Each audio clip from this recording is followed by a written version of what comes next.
kids, get your popcorn now. Let me tell you the story of the space Viking, Thor Odinson. He was no ordinary man. He was a god. After saving planet Earth for the 500th time, Thor set off on a new journey. Well, he got in shape. He went from dad bod to god bod. And after all that, he reclaimed his title as the one and only Thor. Oh, spoke too soon. What's it been, like 3, 4 years? 8 years, 7 months, and 6 days, give or take. The only ones who gods care about is themselves. So this is my vow. All gods will die. You are not like the other gods of kill. Because I have something worth fighting for.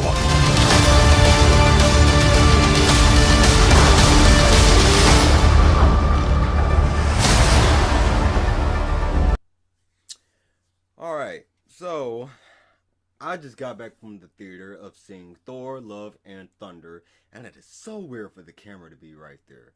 Still getting used to the, to the new setup. But I just saw Thor, Love, and Thunder on the first day it came out in my area, even though it came out yesterday, first previews. But anyways, I'm going to start off with this right off the rip. This is better than Doctor Strange. In my opinion, I thought this was better than Doctor Strange. Why? Because one is 2 different stories. Well, of course, 2 different movies, 2 different stories. Doctor Strange has more of a horror, scary type deal. It was more killing, more gruesome, more graphic. And then Thor, Love and Thunder is trying to go back to the comedy, enjoyable, funny, laughable, action-packed blockbuster as it did in Thor Ragnarok. Now, did it perform just as well as Thor Ragnarok? Well, in my opinion, I think Thor Ragnarok did it better, but Thor Love and Thunder is still satisfying to watch, and it is a rewatchable movie. So, let's start from the top. Alright, so the movie starts off with, what's his name? God Butcher, who's played by Christian Bale. And basically he lost his daughter and everybody who knows that he knows in his village or whatever the hell he's from. And basically he went to a god that he served, and basically his god didn't give a damn about him and the people. So he said, okay, the sword, the deadly sword, which gives him powers, which somebody else wielded it, and that guy killed that person before. That god who, the God Butcher, basically what Christian Bale, who was serving that guy who didn't give a damn about him, that guy killed the previous dude who had that deadly sword. No problem, but when Christian Bale got the sword, he killed that guy with ease, and then he started going on a rampage, killing each and every single guy in sight. So, but he's doing that for a reason, because he wants to win the eternity, which is in the middle of the center of the universe, something like that. Basically, he wants to get eternity. When you get eternity, he gets one wish, and he wants to be reunited with his daughter, or he wants to bring his daughter back to life. Now, that's the villain, which Christian Bale does an amazing job as the villain. He does. And before then, Christian Bale said like he didn't know he was going to have time to do this movie and but his kids said, hey, you're going to do it. You got time. And I thought that was really cool. And the story in this, man, I thought the story in this was really good. It was. The humor in this was funny, but it wasn't cringy. It was funny, but it wasn't as funny as it was in Thor Ragnarok.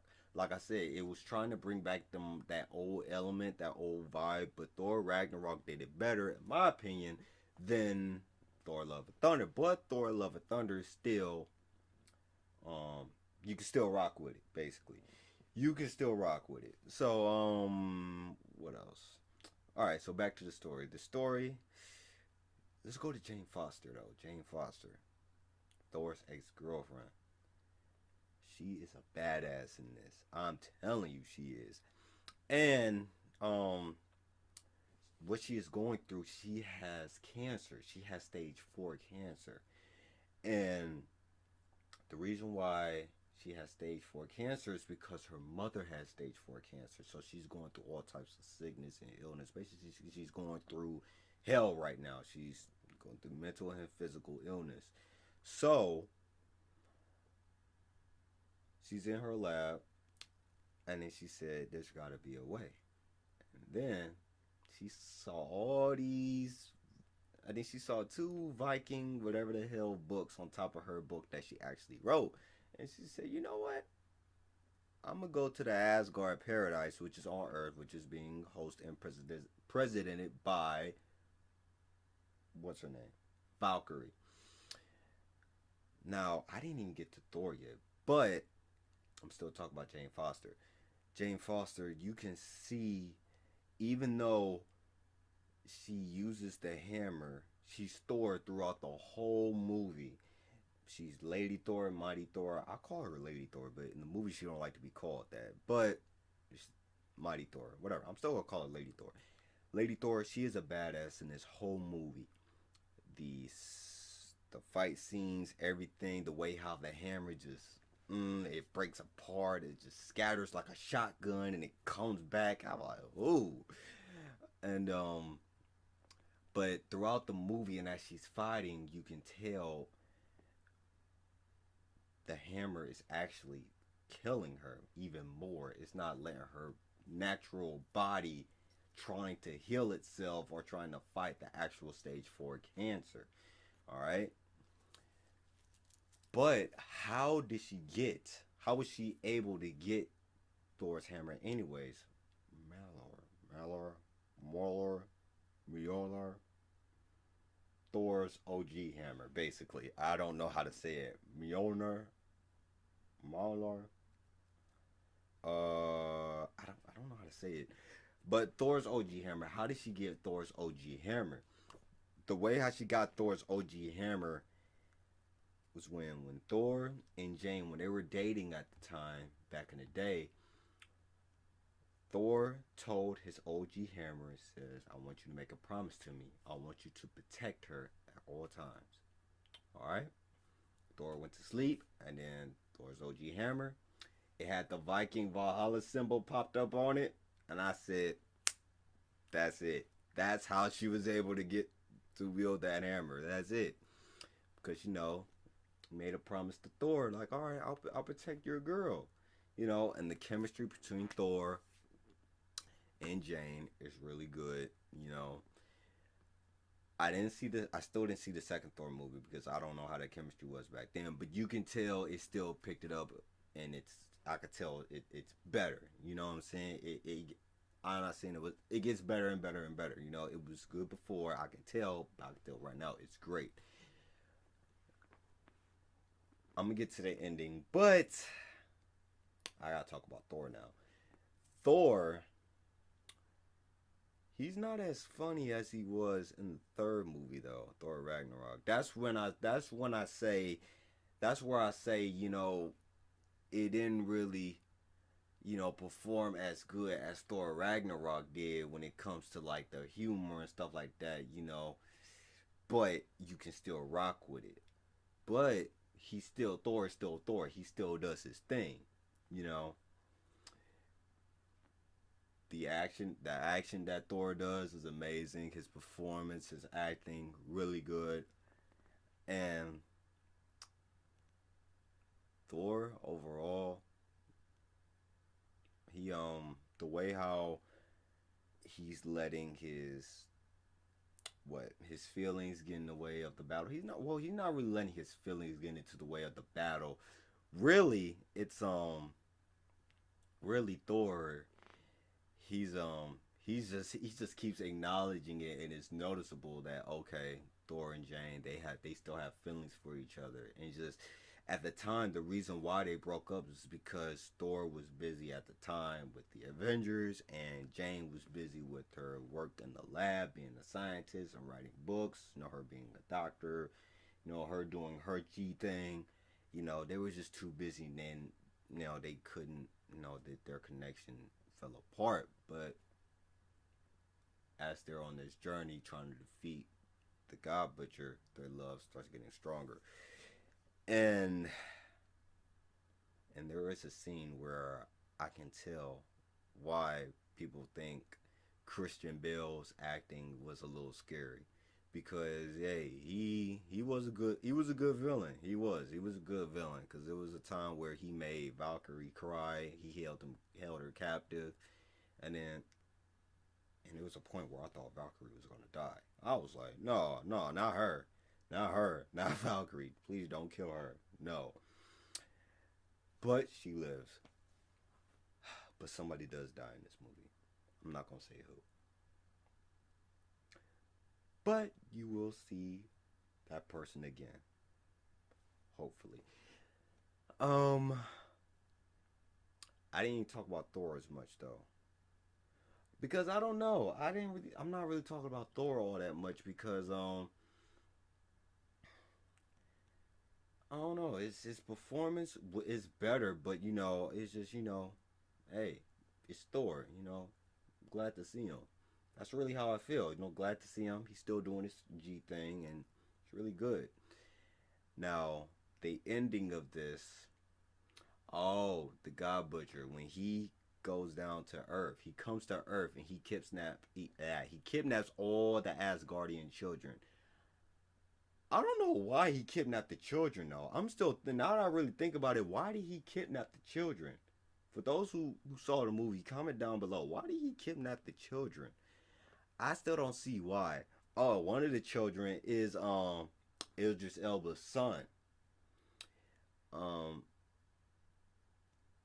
God, that's the name. I don't know these Ragnarok names or Asgardian names, but Idris Elba's son is in this, and he wields the same powers as he does. So when Thor says, okay, just focus, hold out your hand, and he can be in the same place where his son was, just how he did with his father, which I thought was really cool.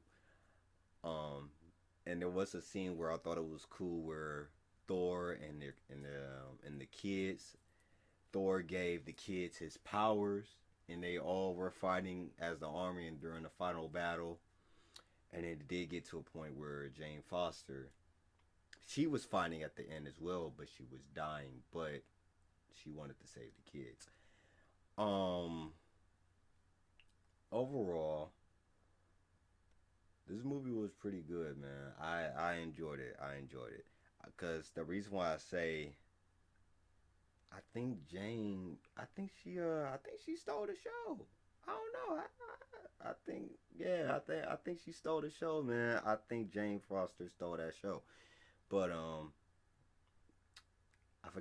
don't know her real name. The girl who plays as Jane Foster, because I think she stole the show. For real, I think she stole the show, and I would love to see her again. Yeah, I would. Yeah, I would love to see her again, yo. I would. I would love to see her again. I would. Yeah, I would love to see her again. Yep. Is that it? I think that's it. Oh, post-credit scene. This is a spoiler. I don't think much of y'all would care about this spoiler, but if you still don't want to hear it, turn this video off. Go somewhere else. If you don't care, go ahead, keep watching. Basically, post-credit scene. There's two of them. I'm gonna tell you the first one.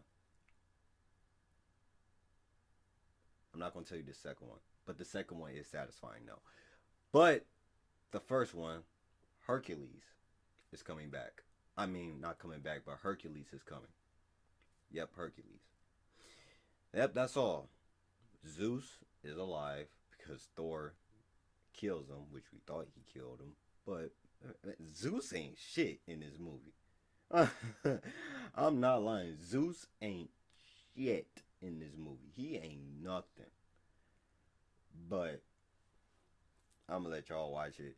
But what's his name? Hercules is on his way. All right, and yeah, that's pretty much it. If I have to rate this movie out of 10, I will have to give this. What would I rate it?